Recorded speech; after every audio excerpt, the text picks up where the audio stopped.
Yo, hey, what's good, y'all? It's your boy Chris, and I'm back at it again with another smash video for you guys. Make sure you hit that like button. Make sure you hit that subscribe button.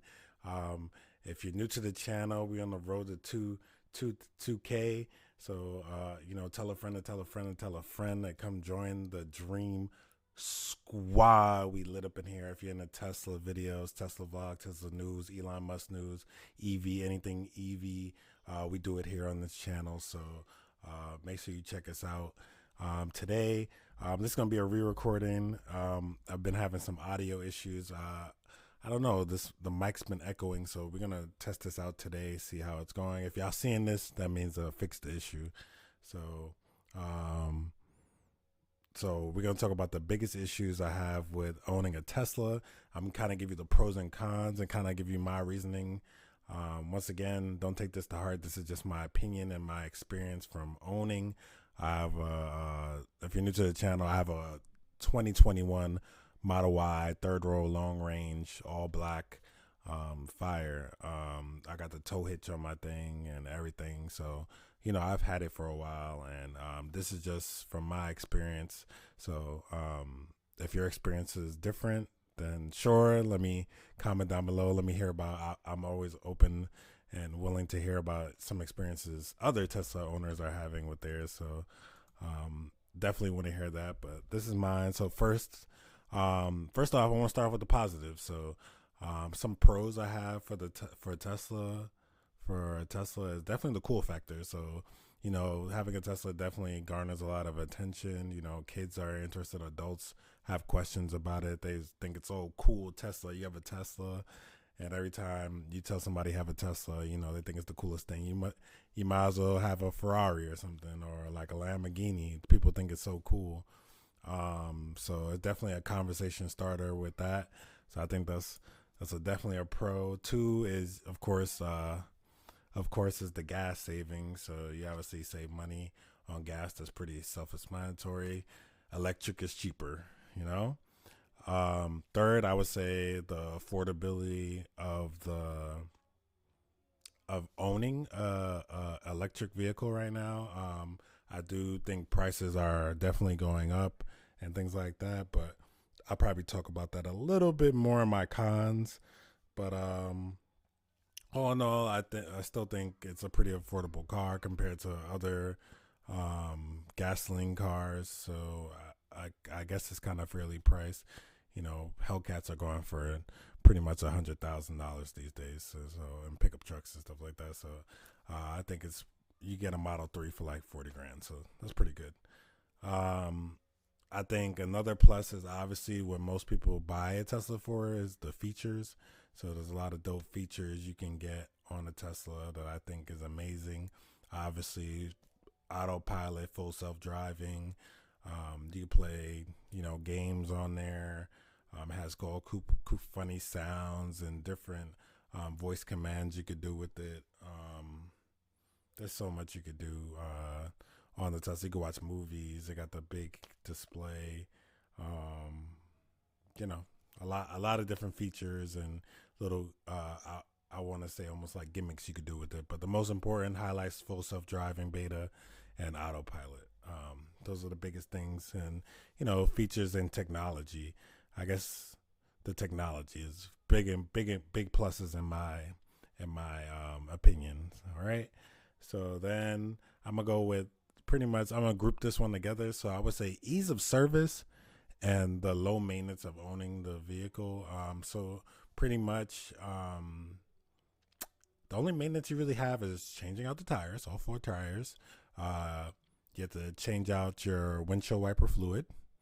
Obviously, you got to replace your brakes, and that's pretty much all the maintenance. If your 12-volt battery goes out, like the same battery that comes in, that's inside of every other car, you might have to replace that every once in a while. And then the other battery, the battery pack that actually powers your vehicle is warranted to 150k miles. So you're pretty much good. And you just have to be mindful of how you're charging your vehicle. I've seen a lot of people use their seen a couple videos. We might bring that to the channel. People using their vehicle as a ride share car, and they've had some issues with their vehicle. So if that's something I want to see, let me know. Bring that to my attention, and I'll definitely get it to the channel. We could do a reaction video to that if y'all into that. But you know, I know the part y'all really want to hear, or why y'all really clicked on this video. Some of my cons with the Tesla that I have. I would definitely say, one, Tesla, depending on who you are or where you're going, I don't think it's a road trip car. Like if you're just trying to do like your commute to work and home and stuff, like doing errands in the local area, I think it's an amazing car. You'll get amazing savings with it, you know, charging at home and everything. But if you're trying to do long road trips, you know, 500 miles and plus, it's just not fun. I mean, compared to driving a gas vehicle where you can literally just stop for like a couple minutes, you know, 10 minutes, the max 10 minutes, and you know, get going back on the highway. It's crazy. It's just a big difference in time. You know, you have to sit at the charging station anywhere from 30 minutes to 50 minutes on a supercharger to charge your vehicle. And, you know, you do that.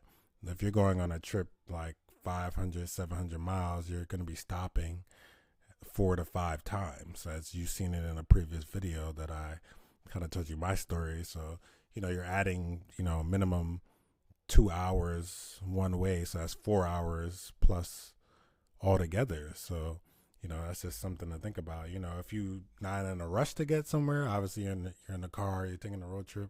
If you're not in a rush, sure. I mean, it is what it is. But kind of something I seen that I kind of explained in my last video.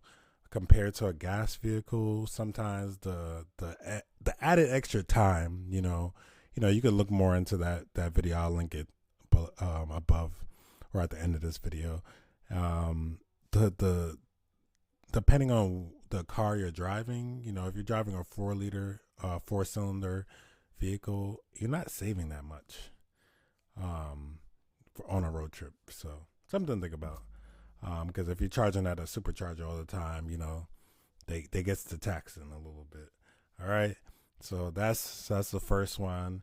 You know, kind of piggybacking after that, another con would be long charge times, you know, compared to going to a gas station, which, like I said, 5-10 minutes max. You know, you're filling up gas in whatever car you have at the gas station. Just depends on what you have. So I think in the future, as technology continues to get better, and these engineers and scientists get better on how to create these bigger and better batteries, I definitely would like to see charge times go down.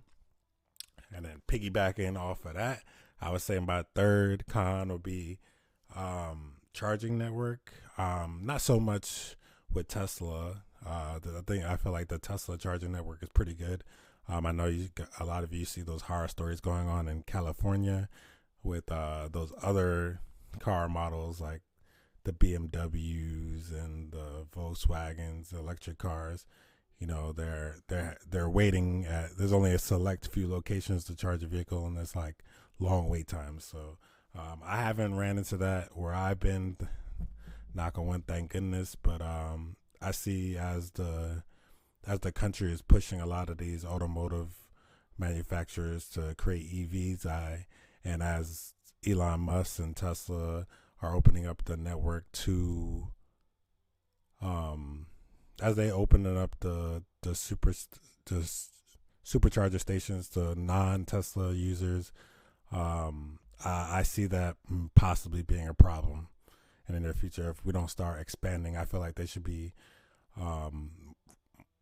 expanded a lot more to like pretty much it should be everywhere, like a gas station, not just be at like you know, like destinations like a mall and things like that where majority of them are. Also, I would say like increasing prices for the vehicles. I think that's a con. You know, I think even like with the new Cybertruck that just dropped, It was supposed to be like, I think it was first announced to be around, the base model was supposed to be around the 40,000s, and now it's like in the 60, and it goes all the way up to 100,000. So I think a lot of the prices, Tesla's been doing price increases bit by bit and decreases, kind of trying to find their way.